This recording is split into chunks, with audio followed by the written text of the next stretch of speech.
What is up, Primes? Nathonis here, back with another video. Controversial type video, unpopular opinion, perhaps?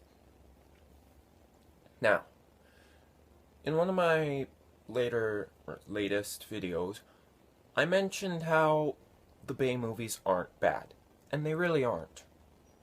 And a lot of people say that Bumblebee did better than the Bay films. Looking at the reviews, if that's the case, oh my god, I feel bad for the Bay films. So, you think, like, literally, you could tell me right now that Bumblebee did well with fans and critics, you know, like, everybody loved it. What if I told you that's not true? Believe it or not, that's actually false. There was only one, count 'em, one website that gave it a good score, and they lowered it. So, everybody knows Rotten Tomatoes, right? They're probably one of the most well-regarded, movie review websites out there. Well, they did give Bumblebee a pretty good score. It was at 96 at one point. Actually, I think it went to 97. Well, they lowered it to 91. Kinda sad, isn't it? But that's not the end. Because commonsensemedia.org, I am giving you legit facts because I'm literally citing where I got my info from. commonsensemedia.org gave it 60%, IMDb gave it 68%, Metacritic gave it 66%, and Rolling Stones gave it 60%. So this movie would be lucky to get a 70% from anybody other than Rotten Tomatoes. Now, do the fans like it? I'm pretty sure that's where the 60% came from, and like the other 40% came from the critics. Here's something that not a lot of people know. Transformers movies are not for critics. Okay? Even if that means that Rotten Tomatoes doesn't get to put a review out for the movie, don't let critics watch these movies because they're going to give it a bad review. They have to give it a bad review because if they don't, guess what's going to happen? They're going to say, hey, there is a Transformers movie that's good. They're going to get punched in the face by an angry mob. Why? Because they're contradicting themselves.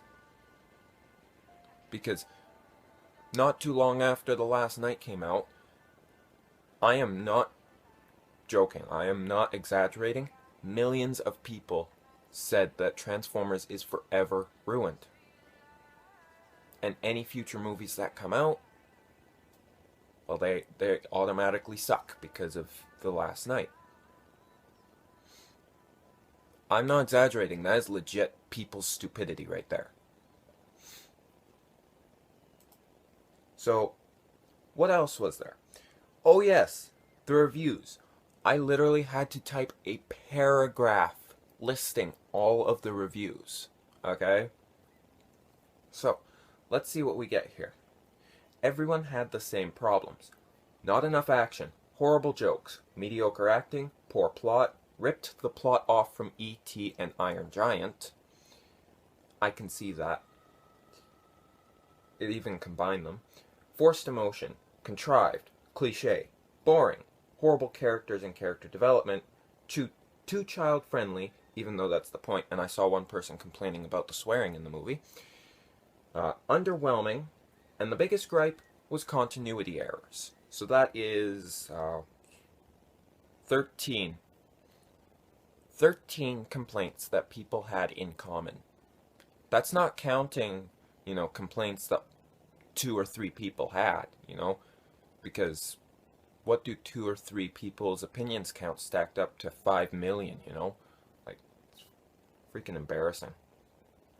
But it shocks me as a Transformers fan that nobody thought good of this movie. Well, you got 60% here. but like I am almost embarrassed that people just can't seem to know what they want out of a movie.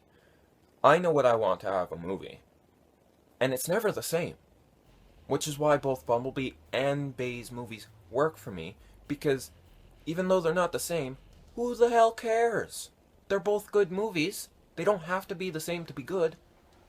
Right? Bumblebee, in my opinion, was a good movie. Does it suffer from these problems? Some of them, maybe. There is some contrivances, but that's a movie thing. Every movie has its contrivances, and if you want to pick on a movie for that, you may as well pick on real life. This is a big one. Ripped the plot off from E.T. and Iron Giant. I would say it more took both plots and literally put them together. But I think Bumblebee pulls it off in a slightly better way. Why? Because it had an established fan base beforehand. You know, like E.T. and Iron Giant, they may have had some fans before they came out, but, you know, that's like from hearing the idea of the movies, right? Because they never had anything, you know, to predate them. Nothing to say, you know, in the future you're gonna get an Iron Giant movie or something like that, you know? So, Bumblebee pulls it off better than either of the two. So, it is possible for a movie to rip off not one but two movies and still do it better. Even though a lot of people say that Iron Giant was better because it had more emotion. Piss off. Going back to the continuity errors, you're probably asking, continuity errors? What the hell are you talking about? It's a reboot, isn't it? It is. It is. But the thing is, a lot of people hated the movie because it just didn't fit anywhere in the timeline. And there are a lot of people who still don't know that it's a reboot. And they think, oh, well, this movie makes no sense, so I don't like it. Because wasn't Bumblebee supposed to be on Earth in the 40s? Now, when this movie came out, it didn't know what it wanted to be. And it did suffer from that. You know, it's kind of like, here's what I think of it. Hasbro and Paramount, after The Last Night, were just kind of like, we're screwed. We have a movie already in production, and we're screwed. They were going to cancel Bumblebee because of what happened with The Last Night, but because it was so far in development, they were just like, screw it, release it. We don't care anymore. We really don't. And guess what happened? It made money. So, they were putting a lot of hope and effort and, you know, like, oh, please work into The Last Night, right? But it failed, and they were disappointed. So now, it did the old switcheroo, and instead of being all like, oh, this is gonna work, they're like, this is not gonna work. And boom, it does, for the most part. Bumblebee didn't exactly make the best money. In fact, out of all 5 films, out of all 5 of Bay's films, and you know, you throw this one into the mix, yes, it's a lower budget, but it's like slightly less than the first movie when it came to budget. It didn't make back a lot of money that the Bay movies did, which makes sense because, you know, a movie could make back hundreds of millions of dollars and the movie studio would still go bankrupt. How much did Bumblebee make? Well, despite, you know, Transformers being a whole cash grab, I would say, it's fair to say that despite the failures it's gone through, it's made a lot of money. So, Bumblebee grossed $127 million. Now, you know, Hollywood standard blockbuster type movie, that is not good. You are bankrupt if you make that money. Hey, I'd be happy with $100 million. Like, Give me that and I'll be set for life. So yeah, it made 127 million in the US and Canada. Now, in other territories, it made $340 million. Which isn't bad, especially considering like 90% of that came from China. 468 million total. Now, the estimated production budget was 135 million. They didn't make that back in domestic box offices. So in other words, out of 135 million, they only made back 127 million. So they didn't do very good here. And I remember very vividly back then, oh, China, please come through. Please give this movie the money that it so badly desires. And boy, did they deliver. So, thank you, China. You may have just saved this franchise from utter turmoil. So, 468. That's not bad. Try not to forget that number. Because how much did Transformers make?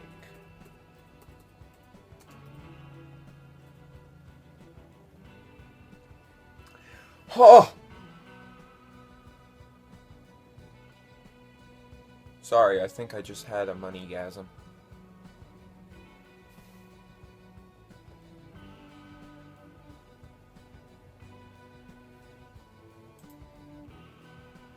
Okay, so Bumblebee made 468 million. Okay? Now for a movie like this, that's fair. Okay? That's like good.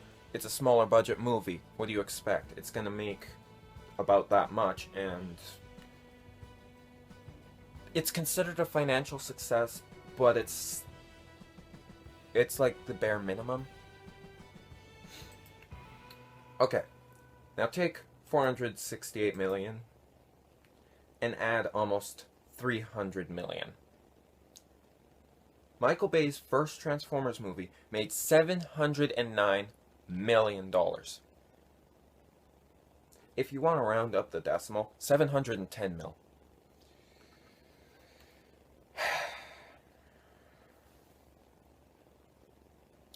Oh my god.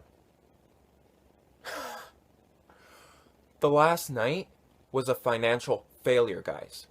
The Last Night failed at $605 million. It made 200 million more than Bumblebee did, and it was a financial failure. So you better thank your lucky stars that Bumblebee was a smaller production movie. Oh hey, how about that featured song, What I've Done, Linkin Park. Yay.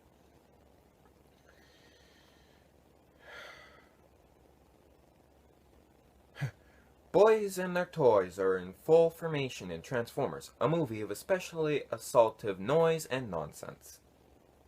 Thank you. I needed that.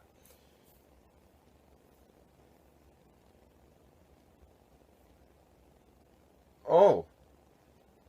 The Autobots and Decepticons are back from the 80s, dead in crash boom CGI perfected action. Is it time for a new generation of morphing robots already? Oh. I've never felt like I've been set on fire by a movie review before. So,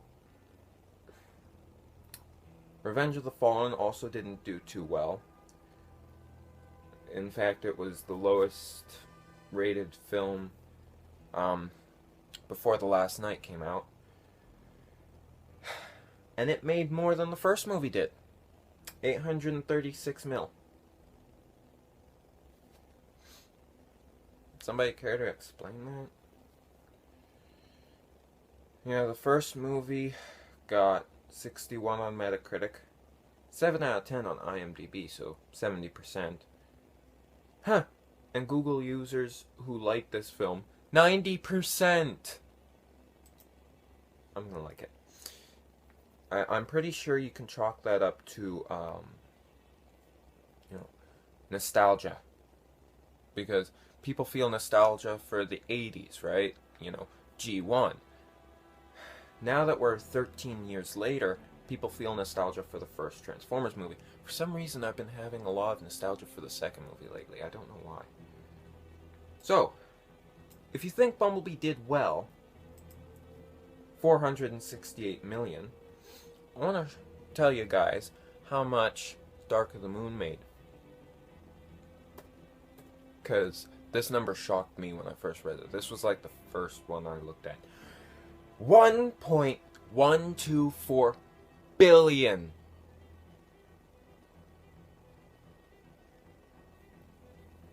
If you don't believe me, there it is. Says it right there.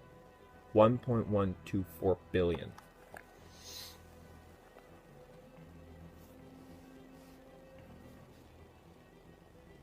And here's Bumblebee sitting at 468 million. I'm looking at the reviews right now. 91% of Google users like this phone. I'll also like it. 91% on Rotten Tomatoes, 66 Metacritic, 6.8 IMDb, which is 68. Yes, I know math.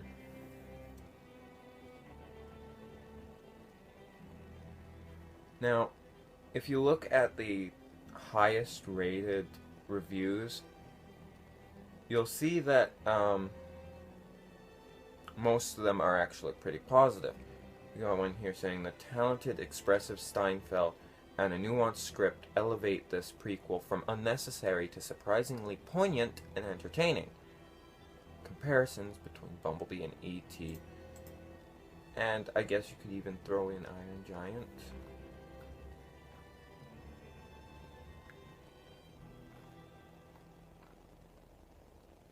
So yeah, did this movie do well?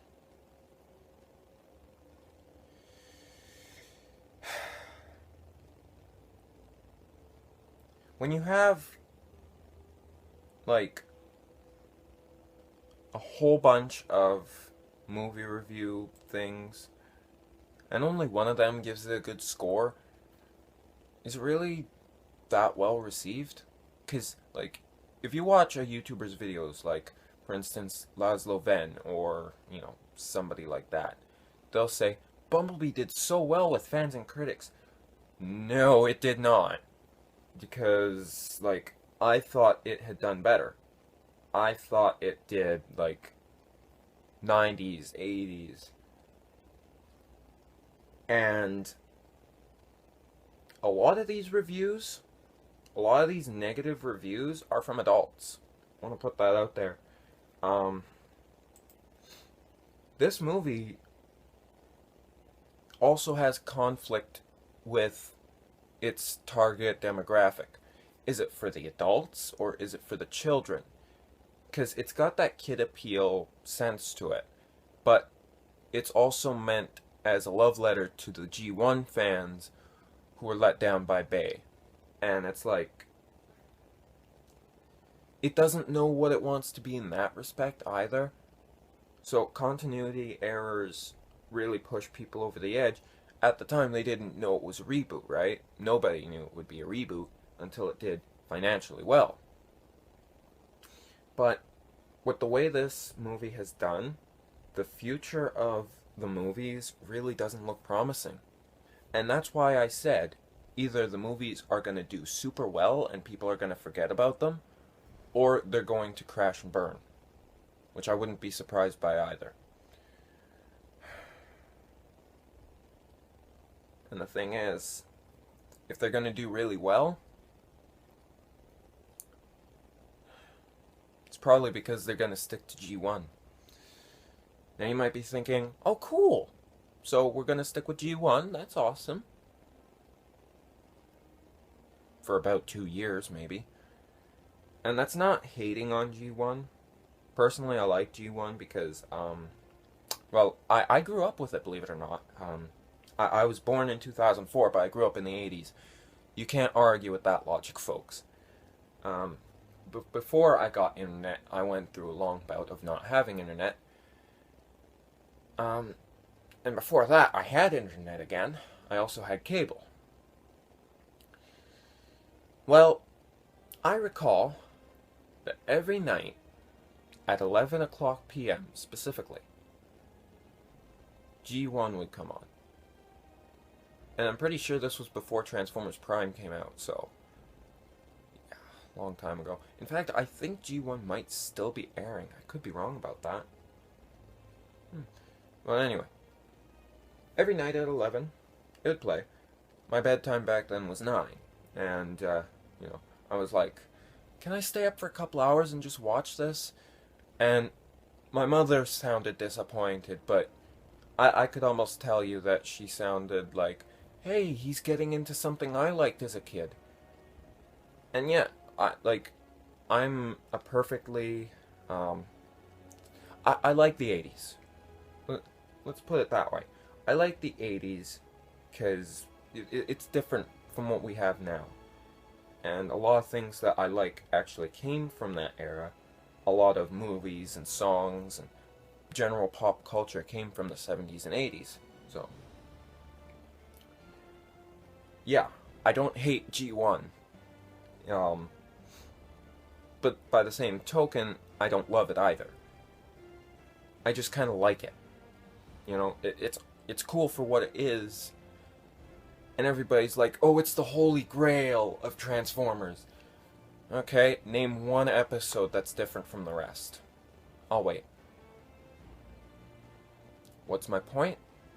Well, I mean, almost every episode was the same. Oh, Megatron's gonna do something bad. Autobots come in, stop him. Those are your Sunday afternoons. That's all it was, right? And a lot of people don't like that repetitiveness. I do. I don't give a shit about repetitiveness. As long as, my heroes looked good being repetitive, I didn't care. Because they made being repetitive look cool. So, a lot of people need to see that G1 isn't perfect. In my eyes, there are certain aspects that I like different from what other people like. But, all in all, it's not perfect. Are the G1 designs? I like them. The blockiness and it just really has a different essence to it as opposed to the streamlined, gotta make myself look sharp thing, which I also like, but it's a difference between badassery and, heroicity, which is a different word for heroic, I made it up. Whitfords like to make up words. Anyway, so, would I be happy with another G1 movie? Or G1 styled movie? Yes, I would. Bring something that's different into the mix. Give us something that we've never seen before. At least in live action form, that is. But please do not rely on G1. So, if you're going to make a Transformers movie, and I know somebody out there is thinking, well, if I were to direct a Transformers movie, please, for the love of all that is holy, do not make it G1 styled. I am begging you. Because that's why, if the movies are going to do good, they're going to be forgotten. It's because they're going to use the same formula. G1 style characters, similar plot to something else. Right? And though it may do well, it's repetitive. Again. So, it's going to be G1 all over again, but instead with a TV series, it's a movie series. Do we want that? How is a movie... How are the Transformers movies going to do well and not have to borrow from G1? Well, they're not. Because you're going to have fans complaining, oh, it's not G1, it's not good. Bug, please, you liked Beast Wars. And I don't like Beast Wars, not gonna lie. It's campy, and I don't care about, prehistoric animals and stuff like that. It's not my thing. I prefer sports cars, muscle cars, jets, planes, tanks, trucks. I don't care about a gorilla fighting a T-Rex. improbable, illogical, and not my thing. But I also don't want another rehash of G1. Because if we keep getting that, people are going to start hating on it because it's not creative, it's not something new, it's the same thing over and over again. And yeah, that's what you asked for. You asked for less action and more story. You got Bumblebee, and now you're hating on it because it doesn't have enough action. I've brought that up before. People are complaining that they got what they asked for. And frankly, as a huge fan, that ticks me straight off. And it's like, pick one side or the other. You can't have both. Well, you can, but it'd be quite a mess.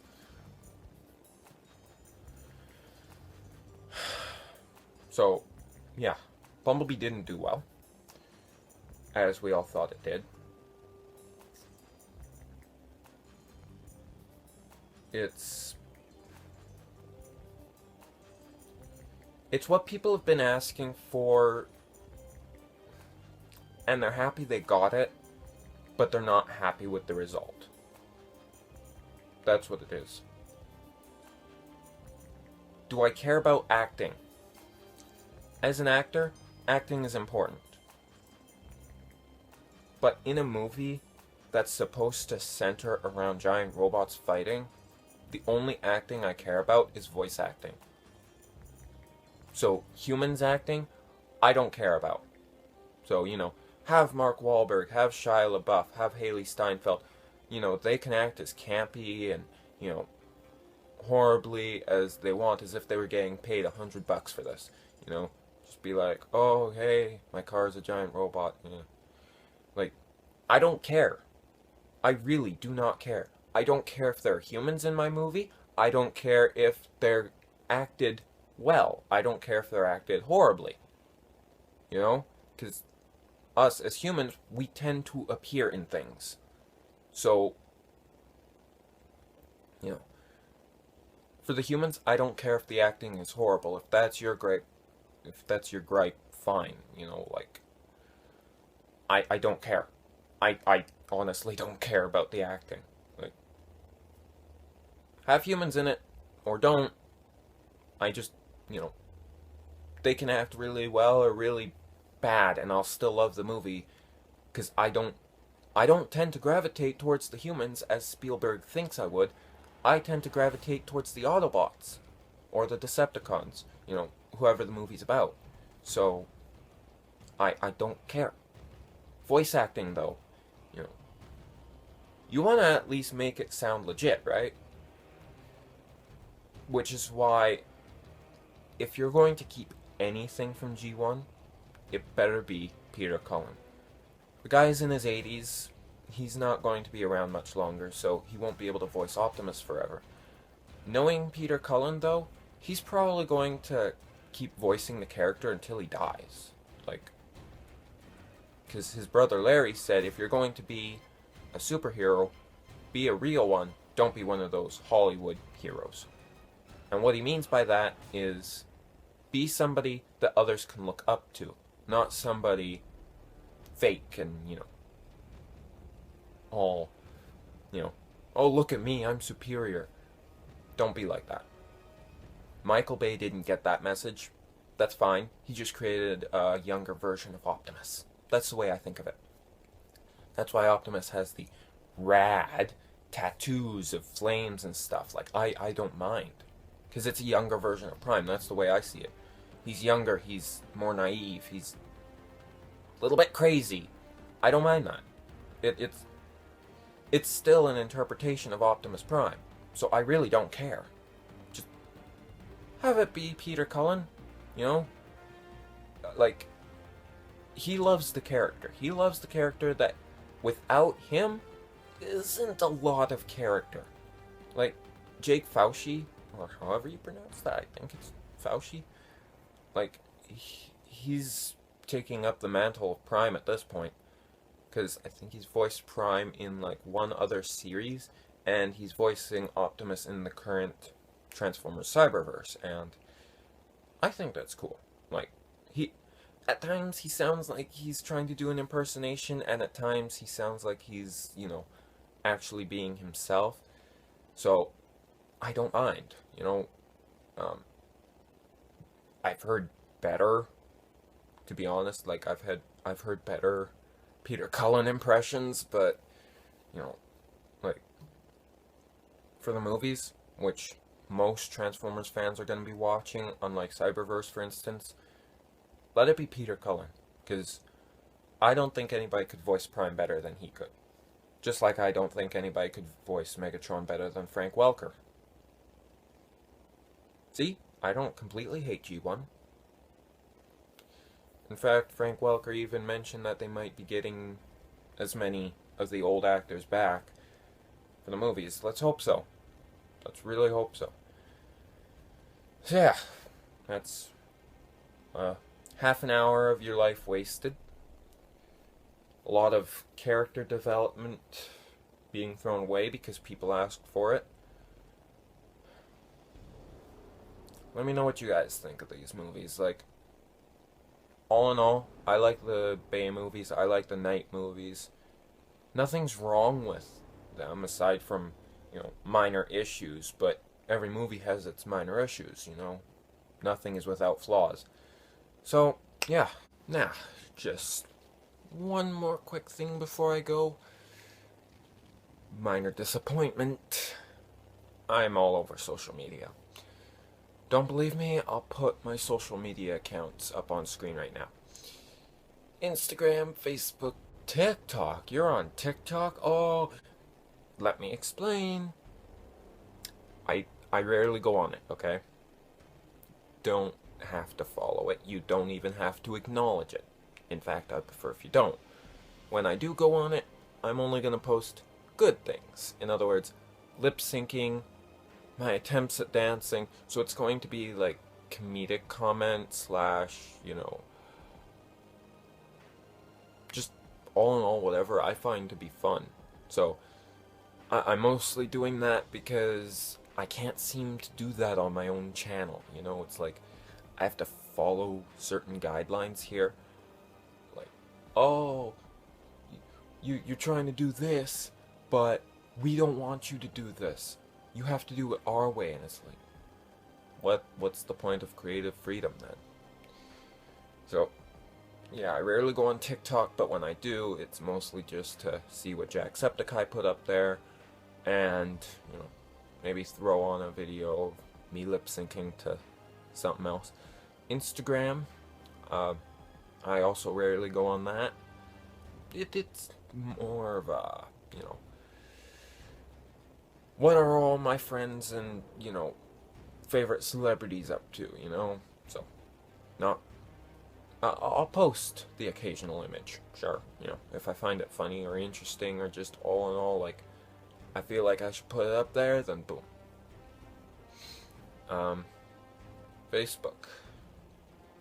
I hardly ever post on Facebook, but I go on it more than the other things, so yeah. I'll post if I find something interesting, but that's rare. So yeah. My accounts were on screen, so if you missed them, I'd go back. But yeah. Tell me what you guys thought, and see y'all in the next video.